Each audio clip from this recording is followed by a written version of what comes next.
ॐ शन्नो मित्रः शं वरुणः शन्नो भवत्वर्यमा शन्न इन्द्रो बृहस्पतिः शन्नो विष्णुरुक्रमः नमो ब्रह्मणे नमस्ते वायो त्वमेव प्रत्यक्षं ब्रह्मासि त्वमेव प्रत्यक्षं ब्रह्म वदिष्यामि ऋतं वदिष्यामि सत्यं वदिष्यामि तन्मामवतु तद्वक्तारमवतु अवतु माम् अवतु वक्तारम् ॐ शान्ति शान्ति शान्तिः ॐ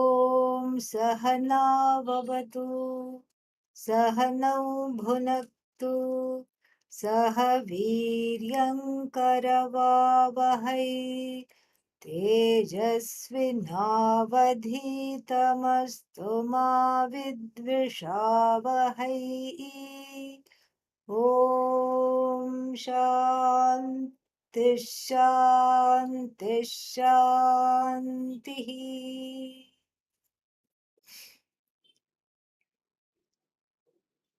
Now we are in the middle of a discussion of Anantyam of Brahman. What is Anantyam? Limitlessness. I mean, it's a mouthful even to say the word limitlessness. Uh, and what to talk about it?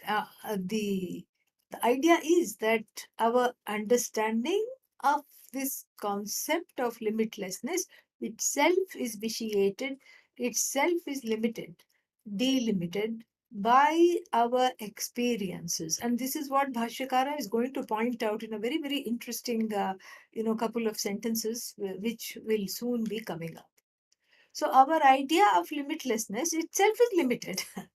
This is a very interesting thing because when we talk about limitlessness, what is that? Something when we talk, we don't have a concept of eternity because that concept of eternity has itself undergone some kind of what should I say? It has transformation. It has morphed. It has morphed into something that hangs around in time for a long time. That is our idea of eternity, like something that you don't want, like a skin disease. Oh, I'm suffering from this eternally. It just doesn't go. This is the concept of eternity. Yeah, and so one, so the both the Upanishad and poor Bhashyakara has the job of removing these notions, removing these notions completely, and then paving the way for understanding what limitlessness is. And why should we understand this limitlessness? Because we have already seen it earlier in the discussion of Satyam Jnanam Anantam. But because now the Shastra is going to talk about it. And there is only two ways to understand this limitlessness. And yesterday we touched upon those two things. One is Sarva Ananyatvam, Sarva Ananyatvat, meaning non-separate from everything else. Therefore, Brahman is not one but one more thing in the universe to hang on to or to find. And that's why the Kenopanishad, continuously negates. What is this Brahman? Nothing that you think it is. Oh, okay, so maybe it is what I worship. Na idam yadidam upasate. Oh, it is not that which you worship. No. Oh, then why do I have an altar? Why do I go to the temple? If it's not Brahman that I worship, that Brahman is you. Oh, so I'm worshipping myself? Not really, because the you that is wanting to worship is the one that is tied up with the concept, tied up with self-ignorance, tied up with the shackles of self-ignorance. and the self-ignorance removed, that I is all pervasive and limitless, and that is the one that you are. And so, uh, is speech Brahman? Yes, speech is Brahman. Oh, goody! Thank you for telling me. So now I can write down in my book that Brahman is speech. That's not what I said. I said speech is Brahman, but Brahman ain't speech. Now this is very confusing, and that's why it is put so beautifully there. Yad vacha anabhyutitam. Yena vak abhyudyate. That which is not captured by speech, and that because of which speech is captured, because of which speech is. Tadeva brahmatvam vidhi. Know that to be Brahman.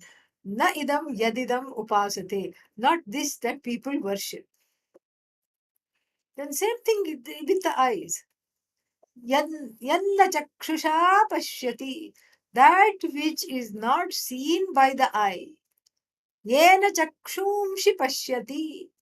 That which sees the eyes. That which is not seen but which sees the eyes. Tadeva brahmatvam vidhi nedam yadidam upasate. Yat prane na praniti. Na praniti. And so that which doesn't need to breathe, which doesn't need to respirate, but that because of which respiration exists. Know that to be Brahman, not that which you worship as an object. And so by the time you're through with this section, it's just such a relief. A kind of a relief washes over you, because you finally understand the meaning of this limitlessness as not an object, not any particular object, but the very isness of all objects. What is this new word now, isness? For in Vedanta we have to expect anything, and we have to be ready to coin new words. We have to be ready to coin new words, with a shared understanding. I mean, the new word cannot be something like gobbledygook, which nobody understands, and only you understand. That it cannot be like that. Pujya Swamiji used to have a word, gagabagang, he would say. What did you understand? So, Brahman cannot be conveyed through something like that. So, it's a shared madness here, a shared word, isness. Somehow it goes in, especially after some Shravanam, it goes in. Isness means what?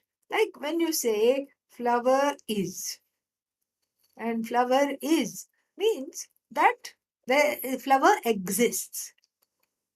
So this existence itself is the key to Anantyam, limitlessness. That is what Bhashyakara is trying to tell us in these pages. The existence is the key to limitlessness. Understanding Satyam is the key to Anantyam. And that Anantyam cannot be understood as anything other than yourself. And that is a very, very big thing.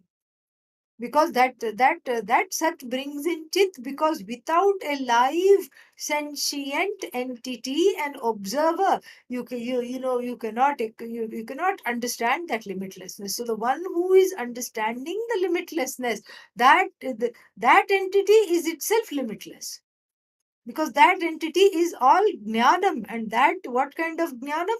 Anantam jnanam. And so this Anantam is not a small thing. And just because it comes at the end, Satyam, Jnanam, Anantam, Brahma, don't think that it is just a residual category. It is in fact the core upon which the understanding of Brahman rests. And so therefore, so it's just so fascinating. Flower is. What else is? Cake is. Sunset is. Sunrise is. Water is. Body is. Computer is. Desk is. Everything is. The is constant. And then all the other objects occupy that is, borrow their existence from that is. And then when they perish, They don't, the is doesn't go away. The object goes away. The name and form of the object goes away, but the is here to stay. Even when you say, oh, I have a wonderful cup. Oh no, what happened? I had a wonderful cup. Now, while I was showing it to you, it dropped. And now it is gone. No cup. This is the regular understanding, wrong understanding. The Vedantic understanding is cup is, and then now what? Broken cup is. Broken cup is. But even, why not say that, there is nothing. Okay, nothing is. So you can, no matter how you put it, you cannot get rid of this is. The is that which is here to stay, which is here to stay. Even when you say is not, you're constrained to use the word is. So isness of a flower means the existence of a flower. Flower is. And then you keep holding on to the flower, saying flower is, flower is, flower is, and then it has transformed. Wilted flower is. Wilted flower is. Dried flower is. And withered flower is. Compost is. Another flower tree or flower bush is. Is. That is the continuation of the is the Anantyam of Brahman.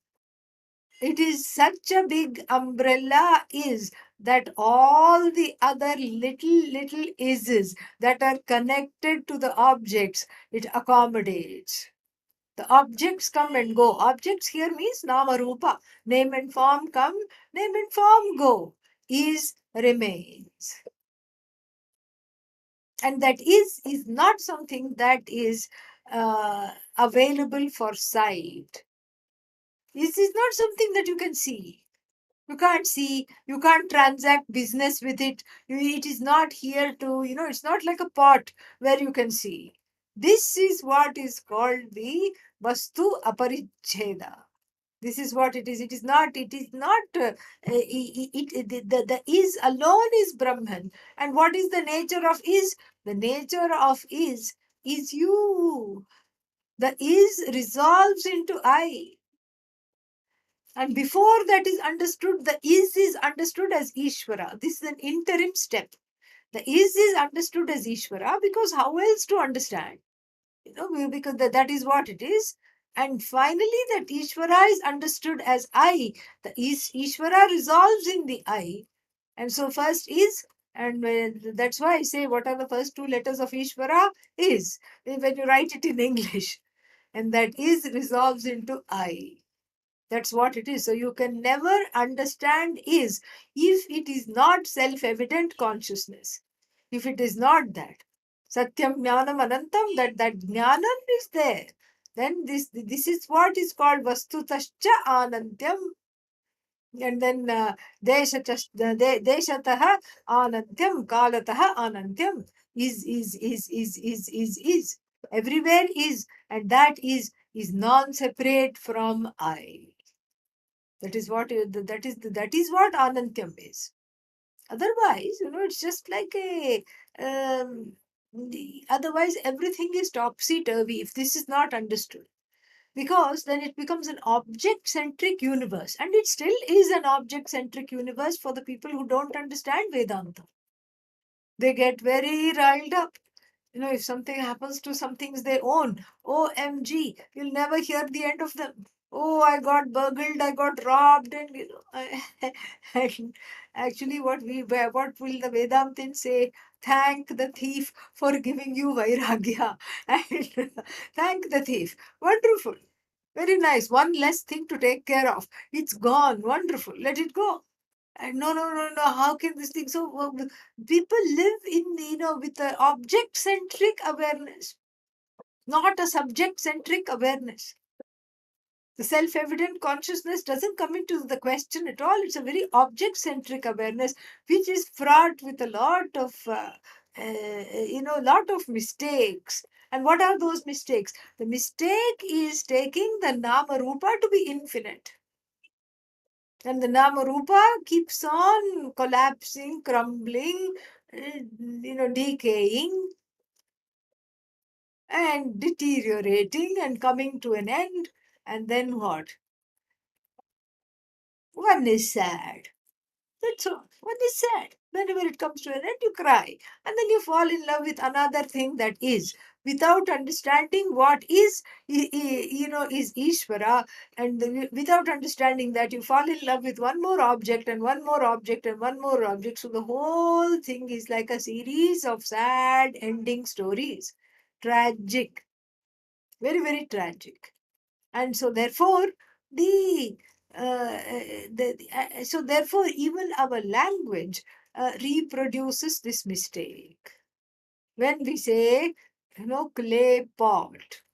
So clay becomes an adjective to pot, and so that means what? So the pot is the substantive and clay is the adjective. Golden bangle. Gold is the adjective, bangle is the substantive. Bangle is just Namarupa. And similarly, pot is Namarupa. Why? Because it's a weightless pot. Weight belongs to clay. Let's say you put the clay on the scale and found out the weight of it and then made the pot. Then threw the pot on the wheel and then turned the wheel, rotated the wheel and made the pot. The weight of the pot is what? Is nothing but the weight of clay. So it's a weightless pot whose weight is clay, whose color is clay, whose smell is clay, whose entire existence is clay. But then we have our own way of looking at it. We say clay pot, we give the priority to the pot. And then what? And the clay becomes an adjective. We give priority to the Namarupa, the bangle. And then the gold becomes an adjective. This is a shared, we think it is a shared sanity. We think, oh, we know this, we all see it this way. Except, of course, the goldsmith. You take the bangle to the goldsmith does not see the bangle, the goldsmith sees only the gold. Will unceremoniously take out all the studded stones and whatever may be there. And you say, no, no, no, this is my great grandmother's bangle. He doesn't care whether it's your great grandmother's or if it's an heirloom or whatever it is. He doesn't care. He only sees gold. He doesn't see the bangle, he doesn't see the chain, he doesn't see the earring, he only sees gold. He takes away all the stones that are studded, he takes away some money for any kind of alloy uh, with which the gold has to be mixed in order to produce something. Like, because gold is very soft. To make it a little less soft, you have to add silver, copper, etc. So he will minus all that and give you the money only for the gold. Of course, he will minus the making charges also. You'll never get that back. And he will give you only gold. Unlike the regular people who will see only the bangle and forget all about the gold. It's kind of like, it's like an insane asylum where the people, the inmates, don't think there is anything wrong with them. They're all happy.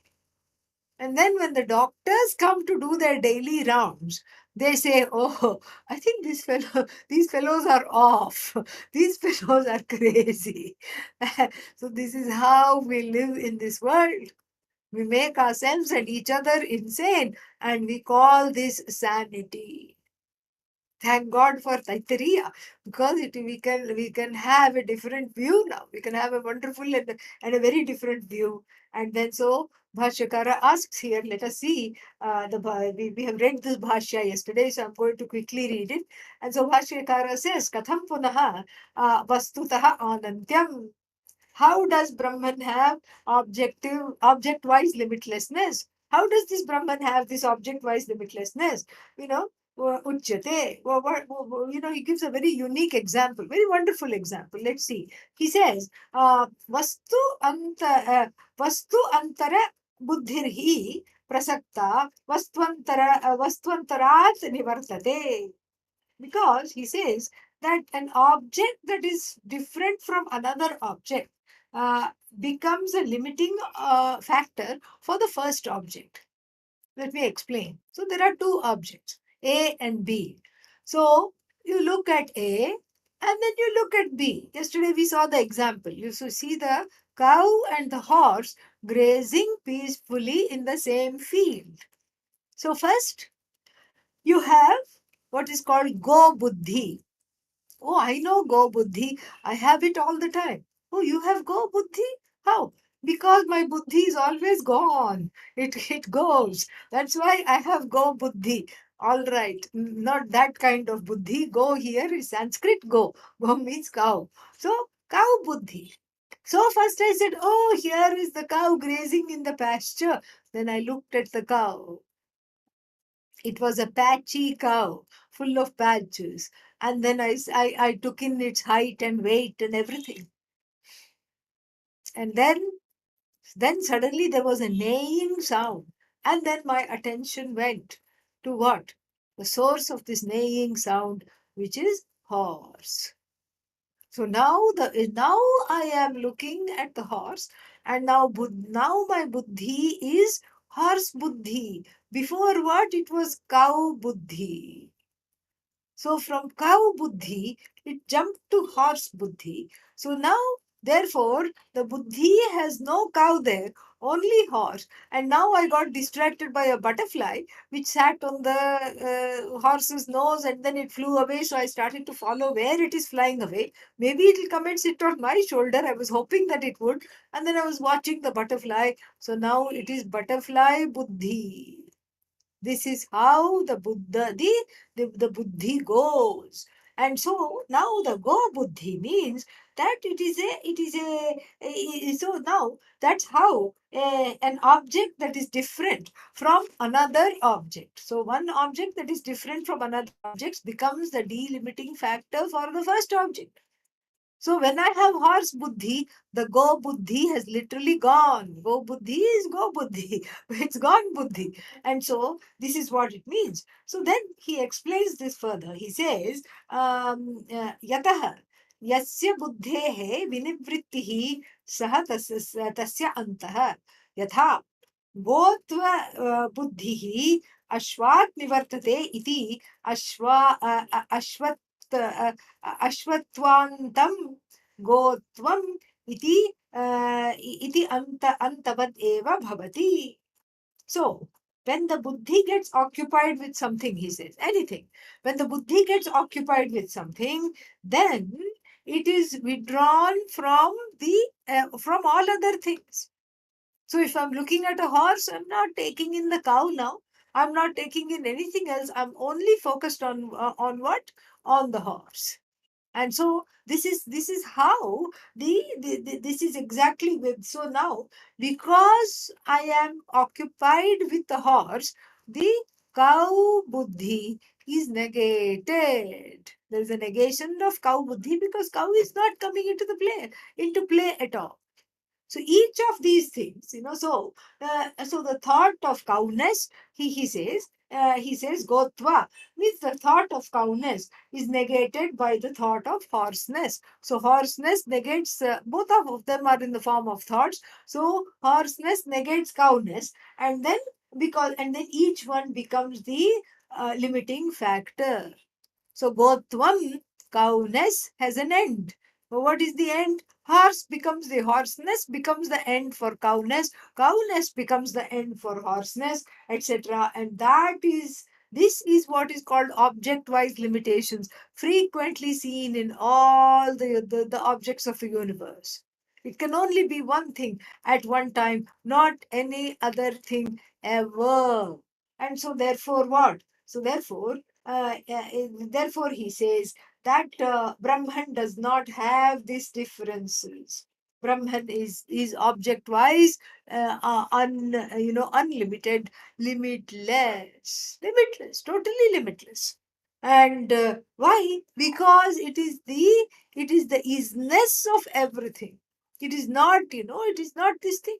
It is sarva ananyatvat, anantyam brahma, because that is what it is. It is So it is not this vastu paricheda, means this object wise limitlessness are there, because now here there are two objects you see outside, but then really speaking, it's all happening inside. So your thought is forming a cow into a cow, and your thought is forming also into a horse. That's what it is. So now you see cow, cow buddhi, cow pratiti, cow cognition is there, and then next you see the ashwa, ashwa buddhi takes place, horse buddhi takes place, and then the horse becomes the delimiting factor for the cow, and vice versa.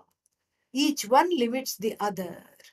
And so, therefore, and it's all happening inside, even though you see the cow outside, it's all happening inside, because when the buddhi withdraws itself, when the cow thought drops, when does it drop? When the buddhi withdraws itself from the cow thought drops, and then what? It fills itself up with any other thought. So each thing is, so the go buddhi reverts, and then what? And then from there, reverts means nivartate. It reverts back to some other buddhi, ashvatva buddhi, meaning it becomes a horse, etc. So then, tadyatha gotva buddhi ashvat nivartate. So it goes from here, and this is exactly what is vastu paricheda. And then he said, sahaja antah bhinneshu vastushu drishtah. Then he concludes, this is what it is. This kind of a vastutah antah, this vastu paricheda, this object-wise limitation is seen in various objects, even in the same object. Like yesterday we saw, you line up the counter with 5 or 6 pots, and each pot is limiting the other pot. This is how it is. So therefore, each one is limiting the other pot. Why is it limiting? Because in between pot A and pot B, what is there? Space. Space is there. And so therefore, so in both the places there is space. And so why can't you see both the ghatas at both the pots as once? Because each ghata is followed by space, and the space becomes a limiting factor to the object. So the ghata becomes a discrete object, and so you can keep on counting 1, 2, 3, 4, 5, etc. You can keep on counting. And then he says, na evam brahmanah bhedah asti. For Brahman, this kind of a differentiation is not at all there. For Brahman, this differentiation does not exist.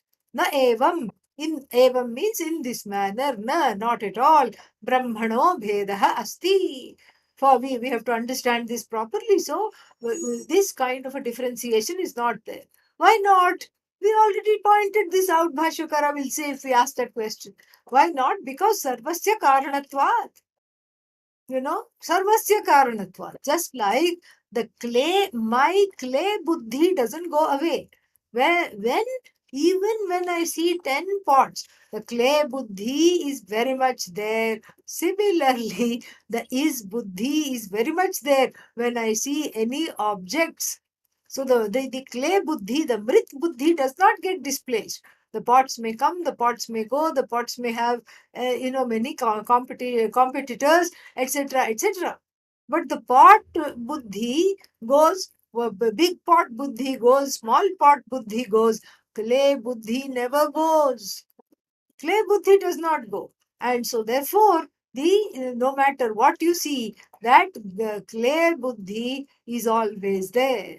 Now you replace the many pots with many other objects. One pot, one particular, a piece of cloth, a piece of, anything you want, piece of gold, whatever it is, you replace.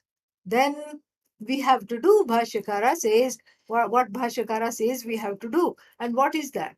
You look at each object and see that they enjoy a common thing. What is that common thing? They enjoy what is called existence. They enjoy existence. And what do you mean by they enjoy existence? They enjoy existence. They enjoy what's its name? The substantive called existence. In fact, it is existence shaped into a cloth, into a pot, into a thought. That existence as though shape, taking these shapes, just like the crystal. If you put a red color behind it, it will shine as red. If you put blue behind it, it will be blue. So just like that, all these things take on various shapes, and so it is existence in the form of the cloth. It is existence in the form of the thought. It is existence in the form of the cow, the horse, etc., etc. This is this is so therefore you can't keep waiting to have a special Brahman experience. And just because you think that that is there, it is not there. Every experience is Brahman, because that is the isness, the content of that experience is Brahman. And that content of that experience, the truth of that experience, is that which is free of being the thinker, of being the object of thought, or being the means of thinking. None of them. Brahman is all of them, but none of them is. All of them are Brahman, but Brahman is not any one of them. And we have to keep telling this to each other. We have to memorize this. Everything is Brahman. Brahman is not any one thing. And so this is this is exactly what it is. And so to want a special experience is silly, because it's just like a snake eating its own tail. It doesn't come to any it's like a looping back into samsara. So here what we are looking for is the invariable in every experience, the invariable in every object, the invariable in every thought. That is what we are looking for. And that invariable is you. That's all it is. It's the content of you. It's the truth of you. That invariable in every thought, in every object. And what is invariable? It exists simple. That's what it is. So invariable, it is there, meaning it doesn't vary. Na vyabhicharati. And that's why the in the invariable meaning, the negation is so important. That is how we understand na iti. This is na iti. Even the use of the word invariable is a pedagogical decision here. It's a pedagogical tool to understand this. This is what it is. And so that's why that's why the invariable in all situation is. And what is this is? That is happens to be you. The is happens to be self-aware consciousness. So therefore, sarvasya karanatvat brahma na antavat bhavati. So naivam brahmano bheda. So because it is the cause of everything, and it does not come to an end. So there is no such just like the cow buddhi ending the horse buddhi, just because you thought of Brahman and now you stop thinking about Brahman and you thought of your dinner. So dinner does not replace or substitute Brahman ever. Why? Dinner is Brahman. Annam Brahmeti Vyajanat. This is the dinner is Brahman. Brahman is not dinner. So this kind of a difference is not there.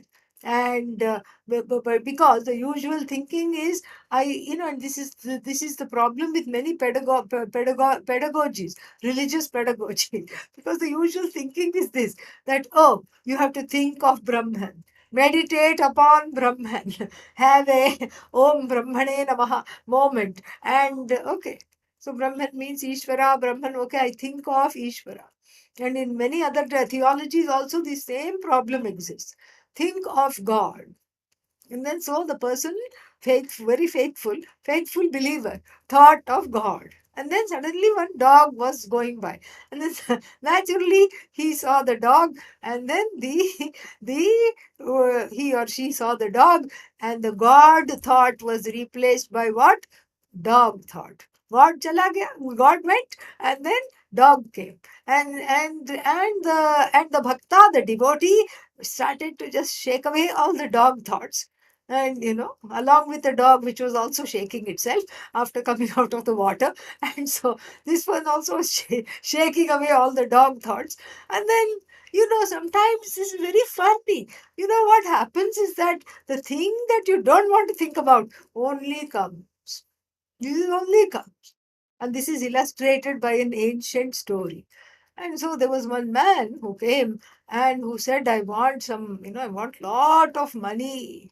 And so give me this mantra. He went to a sadhu and said, give me this mantra which will give me lot of money. Anything I touch should turn into gold. I mean, not literally, but like that. Or everything should succeed.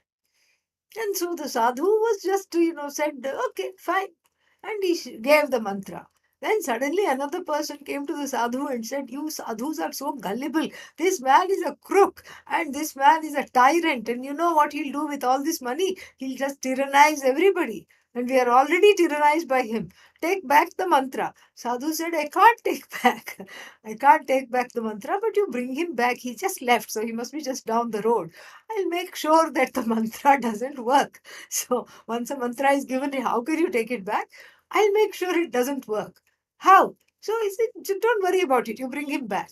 So the man was brought back. And the sadhu said, I forgot to tell you one very important instruction. While chanting the mantra, please do not think of three things. Do not think of egg. Very, very bad. The mantra won't work if you think of egg. And then don't think of egg. Don't think of monkey. And don't think of tamarind tree. And the man was said, I never think of these things. I don't know why you're telling me these. I've never in my life thought of a tamarind tree. Of all things, tamarind tree. Of all things. Who will think of tamarind tree? And who will think of egg while sitting and doing mantra? Nobody will think of egg. And monkey to very far, dur hai wo to. I mean, who will think of monkey? He says, I'm fine, don't worry. Sadhu said, Tathastu, go. And the next day, the man, the man sat down to meditate and he said, oh, what a funny sadhu. He's telling me not to think of monkey. And then immediately monkey came in the head. He's telling me not to think of egg. He's telling me not to think of tamarind tree. All kinds of monkeys jumped around in his head. And then all kinds of things. Not a single day he could sit with a mantra without thinking of one of those three things, and therefore the mantra never worked for him. So, this is how the mind is. You tell the mind, don't think of dog. It will think of dog only. That's why the mind is very dogged, because it keeps on thinking of dog, dog, dog all the time, especially when you tell it not to think of dog. As a result, what happens? One is guilt ridden. Oh, I want to be with God all the time. I want to be thinking of God. But then here I'm only thinking of dog. Dog thought replaces God thought. And then I thought of chocolate cake. And of course, you can chocolate cake and God, no competition. Hands down, chocolate cake wins each time. And so therefore, and then again the guilt increases. And so the person is a mess and a wreck, because one wants to be devout. And this is the problem with all these theologies, these organized religions and these theologies. They say you think of something, and then you think of something means what? Then God becomes an object. If Brahman is an object that you think of, then of course it is displaced like very left, right, and center, like Go Buddhi and Ashwa Buddhi and all these Buddhis. God is replaced immediately. But here, that is exactly the pitfall, because this is not this is not how to understand this. It's not like, you think of father and the child buddhi goes away, and you think of child and the father buddhi goes away. And then when you think of Ishvara, all other buddhis go away. No. Or when you think of anything else, Ishvara buddhi goes away. No. That is why what is Ishvara. Ishvara, what is to be understood is that Ishvara is Ishvara. And if it is so, then how can Buddhi itself is Ishvara, so how can it go away? Sarvam Khalvidam Brahma. Ishavasya vidam sarvam. That's why the Upanishads proclaim repeatedly so that we get it through our thick skulls. Then Ishvara Buddhi is that which never goes away. And if everything is Ishvara, the Bhagavad Buddhi cannot go away. How can it go away? And then, and especially when you think of people who you don't like, Bhagavad Buddhi goes away. No, it does not go away. That's why na evam brahmano bhedah. This kind of a thing does not exist. This going and the coming of the buddhi doesn't exist. Why? Going is Brahman, coming is Brahman, buddhi is Brahman, distraction is Brahman, and coming towards is Brahman, focus is Brahman, negation is Brahman, everything, affirmation is Brahman. That's why we have a beautiful sentence, in in some of the Upanishads, in more than one Upanishad it comes. What is that? Dhyayati iva, lelayati iva, dhyayati iva. He or she as though meditates. And then what happened? And so the person who was meditating immediately said, "Oh, Dhyayati, Eva, I am meditating, I am in Samadhi. What a wonderful Samadhi this is." And as soon as you have that thought, what happens to the Samadhi? Bye bye. Goodbye, Samadhi, because it was broken. Why? Because the thought came. Samadhi means no thought. So, no thought. From no thought, there was a change. Thought came. And so, when thought comes, Samadhi goes. And so therefore, then the person felt very guilty. Oh no, now I'm all distracted. No, no, you're not distracted. Why? Because you were not meditating. No, no, no, I was meditating. You were as though meditating, and now you're as though distracted. This is so much fun to think of it this way. As though meditating, as though distracted, as though eating, as though sleeping. Oh, ate too much, as though having a stomach ache. It's all as though, all the way it is as though. And so there's nothing to come, there is nothing to go. Why? Because it doesn't move. It is you. And it is Ishvara. This is what it is. So therefore, he says, ataha vastutaha api anantyam means now this deshataha kalataha for Brahman, the space-wise limitlessness was already established, and then the time-wise limitlessness was established, and because we saw the reasons why akaryatvat, because it is not a karya, deshasya, because it is the cause of space itself, it is not an effect. And then kalataha anantyam also it said, because it is the cause of kala as well. And now vastutaha anantyam means object wise limitation is also there. Why? Two reasons: sarvasya ananyatvat, sarvasya karanatvat. It is separate from everything else. And then it is satyatvat, because it is the is of everything else. It is separate. It's non-separate from everything else. It is the cause of everything else. It is the truth of everything else. And therefore, what? It is like that. What we studied, vacharambhanam vikaro namadheyam. And so therefore it is the satyam. So if it is the satyam, then what is all these things? Go buddhi, cow buddhi, this buddhi, that buddhi, this everything. That is all mithya, mithya, mithya, mithya, mithya. So the karya itself is mithya. The whole karya world is mithya. Mithya means not false, not mrisha, but a dependent reality upon which which is what is there, which the dependent reality upon upon Brahman. It leans. It leans upon Brahman. Everything is a dependent reality. Because there is nothing other than Brahman. No, but I can count these objects. You can as though count, yes. And whatever you count, that is that is mithya. Whatever you can objectify, mithya. Whatever you can see, mithya. The name and form is mithya. Then that which inheres the name and form, that cause which inheres the name and form, that is you. In other words, whenever you look at anything in the universe, you are looking at yourself. It's looking at a mirror. And that's exactly why one falls in love with objects. One is actually falling in love with oneself. Really. It's like that sad story of that Greek god, Narcissus, or whatever his name was, and who wanted to marry somebody, but then, alas, one day he was very beautiful. And then he looked at his reflection and fell in love with the reflection. He fell in love with himself. And then he wanted to give himself a hug, and all he just got wet because he just hugged the water. And then he was so sad, pining away. He died.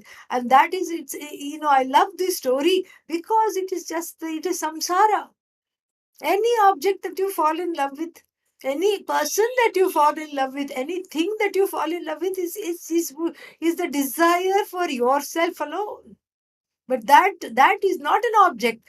That which you fall in love with is not an object, but there is a transference, a psychological transference that has taken place, and you have transferred that subject onto the object.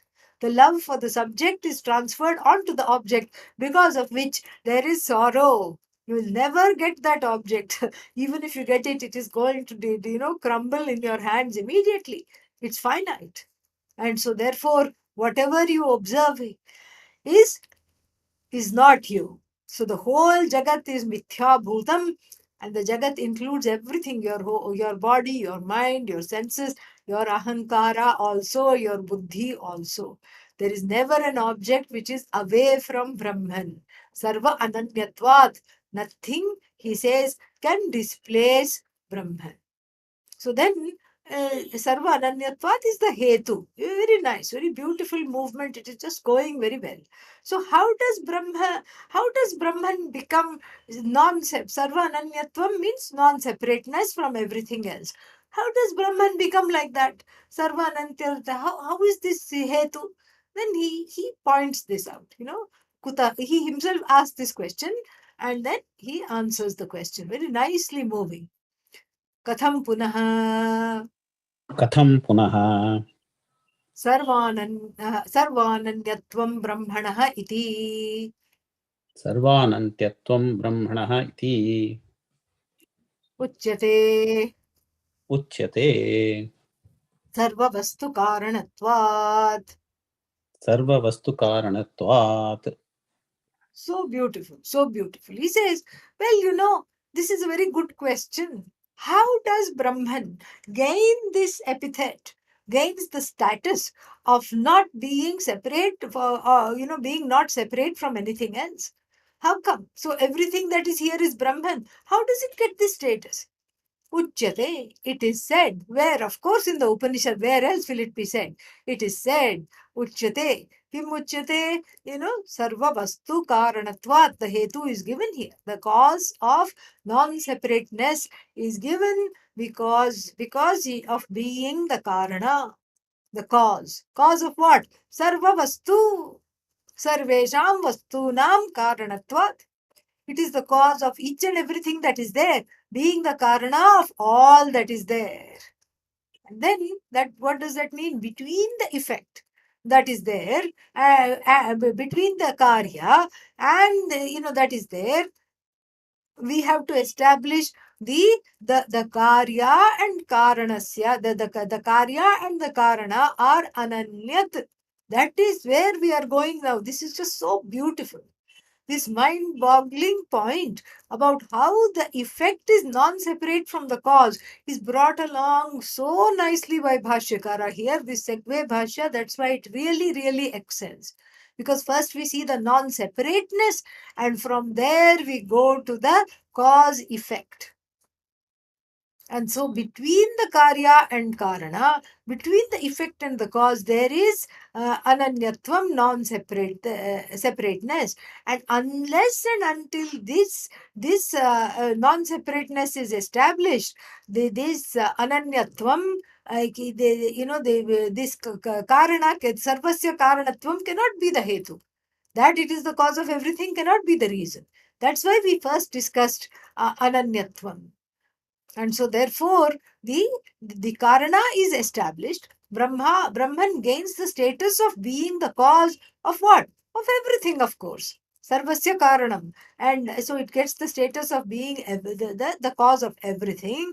And then therefore we can say Tasmad va etasmad atmana akashas sambhutah akashad vayuh vayoragnihi agnerapah adhyah prithvi prithivya oshadhayah, etc.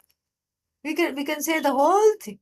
We can say out of this Brahman, which is indeed Brahmatma, because there is only one Brahman, and that is you. The conscious being who is saying out of this Brahman, that you. Etasmad Atmanah, out of this, the truth of you, the meaning of the word you, space came. But how do you mean space came? What do you mean space came? Space was created. Created out of what?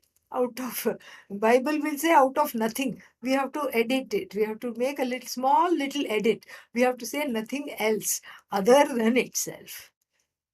And so between the karya, okay, space came. Space came means what? Okay, so now we have two things, Brahman plus space.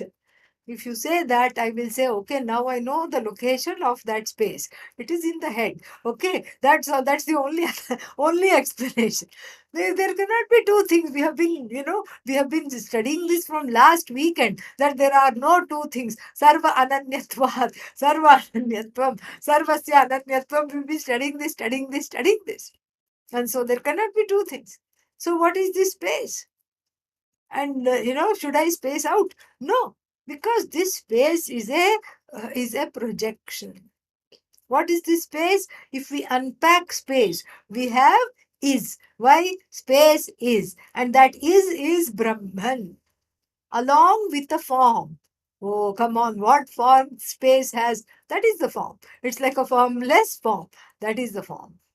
Along with the form, which is space, along with the name space. So there are three things here. So there is, and then there is name and form. The name and form are projected like an as though shell, and the is has occupied that name and form called space. So all you have is Akasham Brahma. You have Akasha in the form of Brahman. Very, very nice. So then that Akasha, which is the not Karana, what is the other one? Karya, which is the effect, is non-separate from the cause. Very, very beautiful. This is how we bring it all around. Bhashyakara brings it all around and ties a nice bow now, as we'll see. And then so this is so space came, and then you can go right up to all the thing, Annamaya, Pranamaya, all the whole thing. And then the Brahman is the cause of everything. That is mentioned in the Shastra. Brahma puchham pratishtha tadapyesha shloko bhavati. Brahma puchham pratishtha. So everything that is there invariable. We have this when discussing the various koshas. There is the nice analogy of a bird. So the bird is there, and if you unpack the various body parts of the bird, what is there? The bird has a head, okay? The bird has a tail, and the bird has the left wing, and the bird has the right wing. This is these are the parts of the bird. So each time you say, Tasya priyameva shiraha. Let us understand it like a small, tiny bit of happiness as the head of this Brahman bird. The bird is Brahman. So the bird is Brahman depicted through various iterations and various objects. So depicted from the standpoint of you as the consumer of objects. So you who has the status of bhokta, the consumer, what does Brahman look like? And here, tasya priyameva shiraha. The head is a small happiness. You see the chocolate cake in somebody else's hands. Unfortunately, it's not in your hands. You see it in somebody else's hand, and a little smile comes. Oh, that's nice. But then they bring it, that is called Priya. a tiny bit of happiness. But then they bring it to you and say, it is for you. I missed your birthday last month, so I'm giving it to you late. Here, have it. Wonderful. And so then you have Modo Dakshinah Paksha. Then there is a transformation in the Buddhi. The Buddhi turns into Moda Buddhi. Moda Buddhi means little more happy, few more teeth come out. Ha! It's for me! Really? And then what? And you can't wait for the guest to go so that you don't have to share a slice of cake with them. It can all be for you, the whole blessed thing you can have. So then, after they go, you cut yourself a big piece and sit down to enjoy it without needing to share it with anybody. And then you become one with the cake. And that is what is called Pramoda Uttarav Pakshaha. Pramoda. Pramoda means Ishtavastu. Then you become one, Ishtavastu Yogena Pramoda. Meaning you become one with the Ishtavastu. Ishtavastu means the thing that you like the most. You become one with it, and then you get a condition of the mind called Pramoda. These are all the various parts of the Brahman bird. But then finally it says Brahma Pucham Pratishtha, the tail, which gives a stabilizing quality to this bird, to any bird. The tail is very important. So that tail is Brahman alone. Very, very nice. And so Brahma Pucham Pratishtha means the tail is Brahman alone. And so therefore, this is that, this Satyam Jnanam Anantam Brahma, Anantyam Praptam Brahmanaha. So Brahman is the tail of everything. It is the stabilizer of everything. And that is the puchha, that is the truth of this modification called the bhokta anandamaya. And so there we'll be seeing all this. This is just a little appetizer. And so because what is this Ananda? It's not anywhere else except in a conscious being. And then that conscious being is Brahman alone. So you have a very complete picture in the Shastra. Very, very complete. So it's very, very beautiful. It is just so, the articulation is just leaves nothing behind. And so it was already pointed out. What is that? Anant. So now where are we? Just to take stock. Anantam Brahma is pointed out. And then when this limitless, Brahman as limitless was pointed out, it was also pointed out that the I, the conscious being, is included in this limitlessness. The observer of this limitlessness, there is no such thing as the observer of this limitlessness, because the observer is indeed that limitless being. So the entire Jagat, which is limitless, is non-separate from Brahman, which is limitless. That was also pointed out. And then now we come to what is called in the technical parlance, the beginning of the Srishti Vakya, the creation sentences. Creation cosmology we are going to enter. And so why are we interested in creation? We are not interested. The answer to that is we ain't interested in creation at all. Oh, then why are we talking about it so elaborately? Tasmad, why? Tasmad, from this alone, space came, time came, objects came, trees came, human bodies came, minds came, buddhis came. Why are we talking about it so elaborately in such a nice chronological way? It is to show that Anantyam of Brahman. That is to show the limitlessness of Brahman. The Srishti becomes a convenient tool. For Vedantins, Srishti or the manifest universe is not for bhoga. It is just a tool to discuss this. It is a tool. And so here it is used, the Srishti excuse me, is used as an instrument,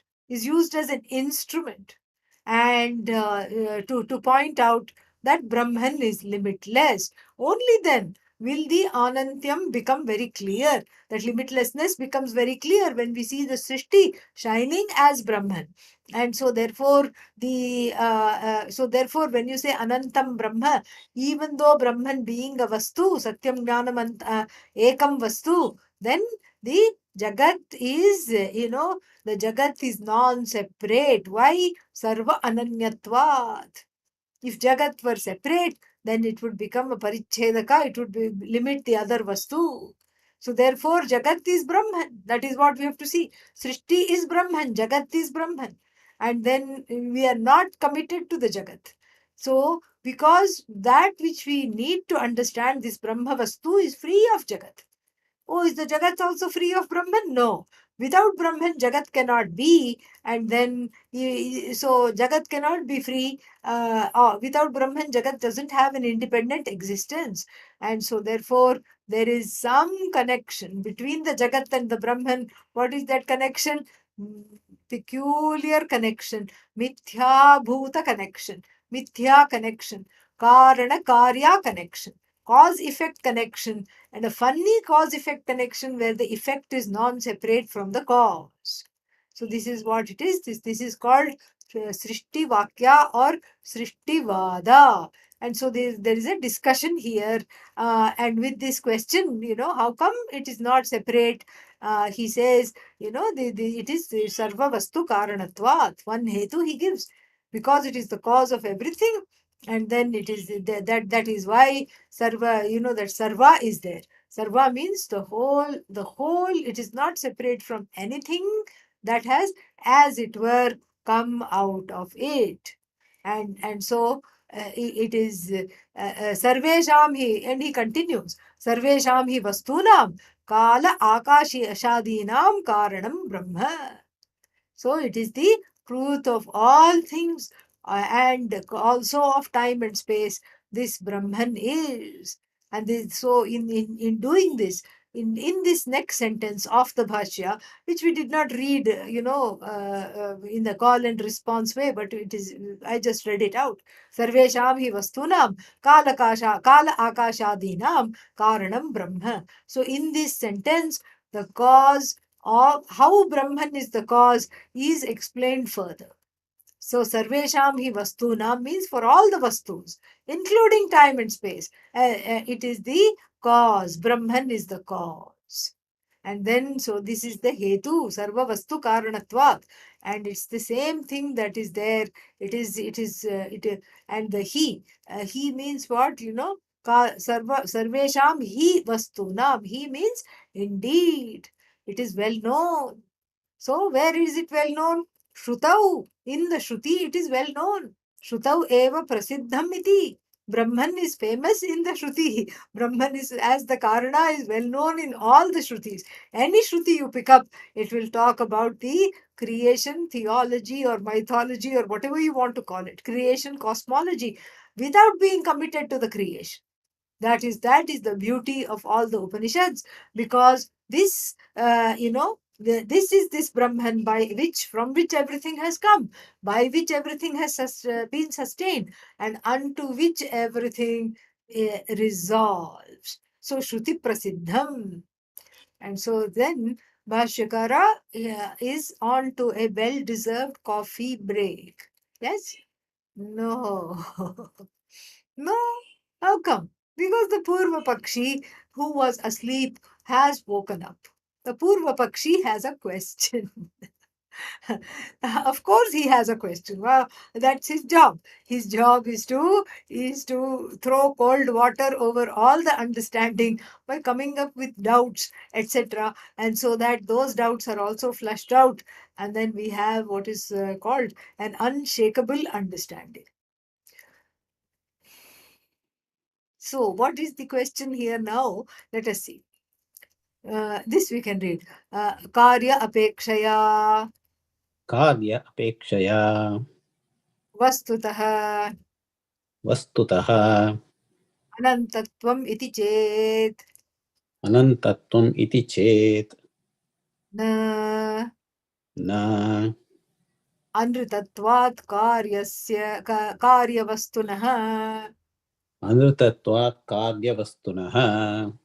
Yeah, brilliant, absolutely brilliant. And you understand that this is not just out of fashion or because he wants some, some kind of a, showing off. No, showing off like, oh, we've not had a Purva Paksha for a long time. I think time for Purva Paksha. This is not lunch break, that we have Purva Paksha break. No, this Purva Paksha is needed. Why? Because for the Anritatva Siddhi, to show that the whole Jagat is Mithya, this Purva Paksha is a nice way to show that. Because otherwise, we'll be left with two things. We'll be left with our understanding of Karya and Karana. See, up till now, only that we have understood. We have understood Sarva Ananyatvam, which is non-separate from everything else. Okay, fine. Check that. Tick. And then it is then the next thing we have understood is the hetu for that is because it is Sarva Karanatvat. It is the cause of everything. So everything means what? Every other thing. Everything that you see, everything that you can objectify. So it is the cause means there is a subtle duality in the understanding if this cause effect is not understood properly. And to understand that whatever has come out is the effect, whatever has come out, namely the effect, is mithya. That we haven't gone there yet. Otherwise, we'll take the effect to be true and as true as the cause, and the effect becomes a parallel reality to the cause. And so, why? Just because that is the human thinking. And so, therefore, we can't go there. So now there is what is that? This Purva Paksha, this objection is being raised. Karya apekshaya vastunaha anantatvam iti chet. So the meaning that the between one vastu and another vastu, one vastu is karana and another vastu karya. Then if the karana is there and karya is there, how many things do we have? Two things. That is the fellows, the Purva Pakshi's contention. So we have two things. Karana we have and karya we have. So then iti chet, why not we take that we have two things? Why you have this pressure? Why you Vedantins and these Advaitins have this non-duality pressure? Why should the effect be made one with the cause? No, because Shruti says so. Come on, Shruti is overrated. Shruti may say anything. You can interpret however you want. It's all in the interpretation anyway.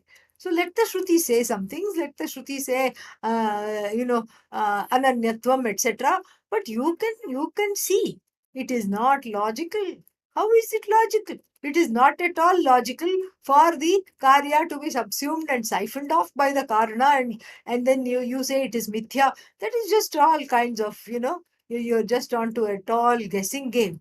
And so, karya apekshaya, because the karya is apekshaya means because of the expectancy of the karya, then vastutah antavatvam, meaning it is that it is coming to an end. So, this Brahman is being delineated as a discrete object because now there is karya and karana, so we have to take it as two different things. So if the karya is taken to be so here the karya is taken to be the vastu, then the karya is real as the karana. So this is what a lot of people think. And so karya is real, karanam is also real, and just like saying clay is real, pot is also real. And then if you give this argument to the hands of the, what are they called, Vaisheshikas, they will just really take it and run. So they'll say, yes, mm, what is that? Mrit, clay. Clay is real. And then the pot is also real. And there is some kind of a relationship between the clay and the pot. And it is called Samavaya Sambandha. The Vaisheshikas and Nayayikas, this is how they look upon the Karya as real. The Vaisheshikas means these kinds of, I don't know how do you call Vaisheshika in English? Nayayika, logician. So these are all various darshanas, various kinds of things. So what they will take everything to be real. Both of them are equally real, and because in the place when I see so when I see the karya as real, what's wrong with that? They don't have an answer to the Vedantin's question. What is the Vedantin's question? Okay, your contention is that they are real, but how come when I see the effect, I also see the cause in the same place at the same time? When I see the pot, simultaneously I'm watching the clay. I'm seeing the clay, and it doesn't cut out my sight of pot. Clay doesn't cut out the pot. Pot doesn't cut out the clay. Clay and pot, they're not two different things. If they are two different things, how come I'm seeing them in the same place at the same time? How come I see the ghata?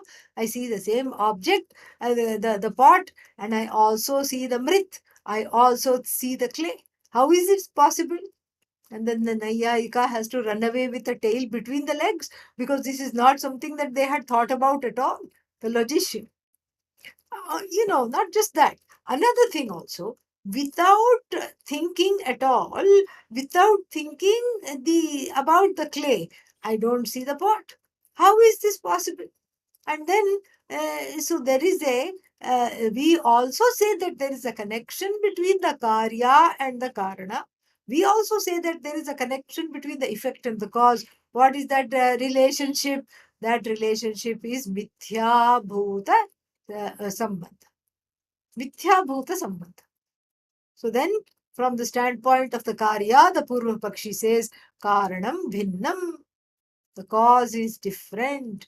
Karana is different. So, in other words, how can there be limitlessness?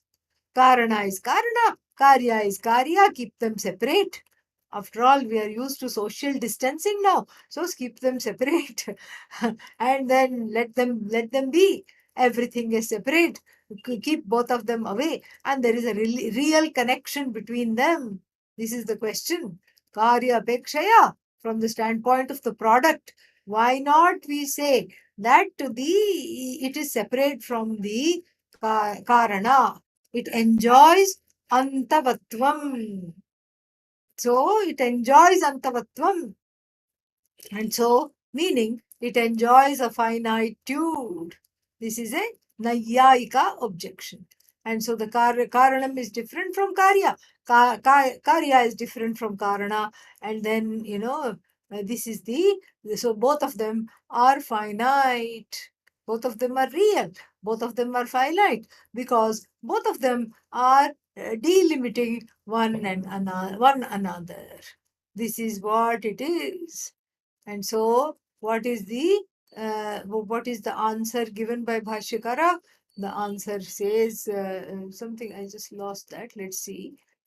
No, somewhere else it was. 1 second. Na anritatvat karya was anritatvat karya vastunah. So the Andritatvat means because the Karya is Andritam. Andritam doesn't mean false. It's got a dependent reality. So you don't count that which has a dependent reality. You can count the substantive. Because out of that substance, out of that dependence upon clay, many pots have come. So you count the clay and then you see one. You don't say clay and pot.